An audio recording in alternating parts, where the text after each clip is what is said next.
Mr. Senator, this is not an official statement from DOLE. This is just an opinion, my personal opinion po. Yung 36 hours po ay kaya na pong aksyonan ng Mr. Senator, with regard to the numbers flashed on the screen, that is not a data po on sexual harassment. That is a data on 5-year inspection data po, showing the compliance rate of establishments with CODI. With CODI po. CODI, Committee on Decorum and Investigation. Ganyan na nga kadami.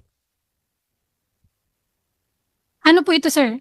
Compliance rate po. Opo, compliance rate ng mga nag-imbestiga, sabi mo. Hindi po. Ng establishment po na nagko-comply. Kung meron nagko-comply. Opo, ilan ang nagreklamo? May sinabi kanina si Joel eh. Ilan? Asan yung data na yon? So halos lahat nagko-comply na. ABS, Yes. maraming salamat, di ba? Yung mga ibang establishment nagko-comply. Ilan yung reklamo? Kanina, merong figures kanina eh. 1,000 plus ba? 1,000 plus eh. Ang ano eh. Ang figures ni Senator John. Di pwede magkamali yun. Dahil tito mo may mamang yun. Talagang, ano yun, ma'am, partner nyo na yun eh. Sa labor eh. Oh, pero sabi nyo, sapat na yung 36 hours. Kakasabi lang nyo ngayon, di ba? O pero ngayon, humihingi ang nagko-complain, sila nagsasabi na mismong galing sa kanila, dapat ang una natin dito, siyempre, no? Ang sinasabi ng nagko-complain, kayo mismo, sinabi mismo ng NBI na hindi pa handa. Pwede kong pakiulit po yung sinabi po ninyo kanina, nung tinatanong po ni Senator Jinggoy, ba't hindi natin isusubpina si Ginoong Sandro Mulak? Ang kanina po, malinaw po yung posisyon ninyo. Si Mr. Sandro Mulak po ay still undergoing psychiatric evaluation po. Opo. And psychological. So, hindi ho siya maaaring makadulog dahil advice po na ilimit ang kanyang pagsasalita tungkol sa mga pangyayari po. Ayan. Opo. Opo ma'am, yun yung sinasabi ko. Di ba? So, paano yun?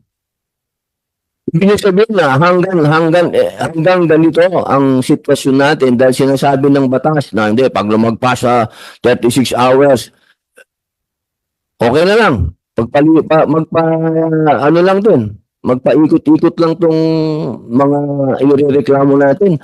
Hindi po ba ako o i-advise ang committee na sabihin sa amin na pagdating sa ganitong kaso, baka po pwedeng bigyan natin ng time yung mga nagrereklamo. Oo, na wag naman nating masyadong i-apply yung sinasabi ninyong 36 hours na yan para yung mga tao naman na gustong mag-complain. Para naman yung mga taong inaakusa, wag natin sabihin akusa, hindi pa nga makapunta kung saan-saan. Makatakbo, makapunta doon. Alam niyo, importante yung tao na ating inireklamo ay nasa harap natin, mga mahal kong kapatid. Mga mahal kong nasa law enforcement. Kayo po ang magsabi sa amin para po kami makalinang ng batas. Nasabihin niyo po sa amin na pagdating sa ganitong kaso, baka pwede kaming mag-amenda ng batas na pahabain at kayo naman, hindi na 36 hours na pwedeng umabot ng 10 days. 10 days ba, senyor? 10 days po bago nyo naisipan na magreklamo. Ayun po, oh. Yes po. Opo. Baka po pwedeng gumawa tayo ng gano'n. Hindi naman. Kasi alam nyo, sa ngayon po, masyadong pinalalakas ang mental health. Isa po itong realidad. Yun nga pong walang ganitong pangyayari, nagkakaroon ng problema sa mental health eh. Lalo pa yung mga ganitong mga ganitong ganap. So sana po, meron po pala ibang channel dito. Sorry po. Wala na po kayong ano dito. Okay na po, maraming salamat. Meron po ba kayong gustong sabihin? Meron po ba sa inyo po ba ang IBC TV 30? Meron po bang kaso ng sexual harassment o drug abuse?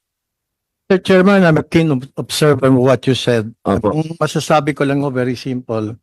Yung nangyari ho kay Mr. Mulak, dapat ho, observe ang cybercrime law. Hindi ho dapat ho yung SOCMED, nilabas ho kagad eh. Dapat ho, they should be reminded that there is such a thing as cybercrime law.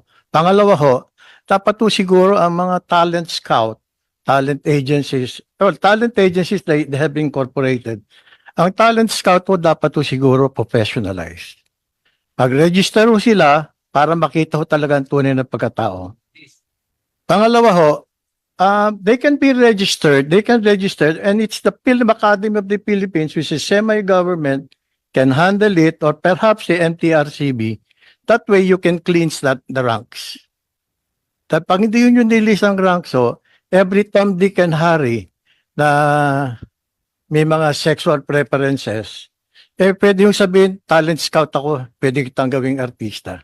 So if they are professionals, they went through the rigors of classification and everything, these things could be avoided. Isa pa hong target, movie industry, provides big income to the government, and they deserve to be respected. How could this be respected if a known personality with a simple complaint will just be subjected sa sinasabi nyo nga, marami tayong problema. The bourses or the stock exchanges are collapsing. Tapos mas malaki pa yung balita ng Mulak case. Medyo nakakahiya ho eh. Ang priorities ho natin is yung chismis, hindi ho yung concern ng bayan. Isa pa ho, dapat to yung mga ganong klase, criminalize natin yung mga talent ng mga gumagawa ng mali. Hindi po pwedeng nangyari to, nagsumbong, pinatawad na kita. No, cannot be. You have to answer for the crimes you have committed. That's my observation. Now, for Channel 13, sir, we do have a grievance committee under the Human Relations Department and we're compliant. So, yun lang masasabi namin na yun lang, nakakaawa ho kasi pagka na-subject na sa SOCMED, malaking damage siya. It's hard to repair the damage that has been done. Yun yung bata, traumatic na nagkaroon ng psychological effect. Hindi maganda yun. They are the future of our country, future of this nation. Yun lang po, Mr. Chairman. Maraming salamat po. Noted po lahat ng inyong sinabi, Sir Jose Jim Paul C. Policarpio Jr., Presidente po at CEO ng Intercontinental Broadcasting Corporation. Sir, maraming salamat po. Taken po. My pleasure, sir. Opo. Ma'am, Attorney Catriona Maniego ng Viva Films. Ma'am, wala naman po kayong kasong mga ganyan, sa Viva? Good afternoon, Mr. Chair. We just like to state that we, as a talent management agency, we condone any and all acts of harassment.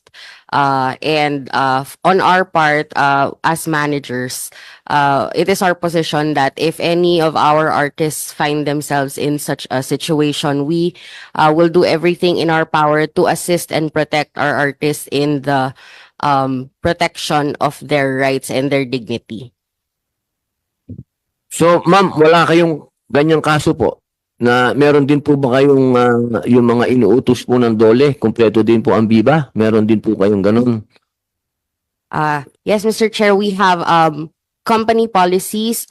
Compliant po kayo doon sa... Yes, Mr. Chair. Our HR division has company policies pertaining to sexual harassment and as well as addressing mental health ailments that arise from such situations, Your Honor. Opo. Maraming salamat po, ma'am. Excuse na rin po kayo. Thank you po. Thank you, Mr. Chair. Opo. Actors Guild. Mr. Carlo Maceda. Sir Carlo, ano dito ng posisyon ng Actors Guild? Ano palagay mo? Unang-una, Mr. Chair, we agree with your sentiments. No, we have to revisit the contextual groundwork and how we can see this risk analysis framework. We have to identify the risk. Tapos we have to follow the SDGs, good life goals. We should have protection. The problem is we don't have direct lines. We don't have police powers. No, although I'm heading the grievance committee with the Actors Guild. we're limited. And of course, mga artista nahiya rin lumapit sa amin. But if we can follow this, we can be a highly responsible organization. We're HROs eh. This is the cream of the crop in front of me. But the problem is, walang communication. We lack communication. That's a problem in HROs. And we have to follow resiliency. Kasi hindi naman pwedeng ulit-ulit na lang, 14 years na yung kaso huli. Kaya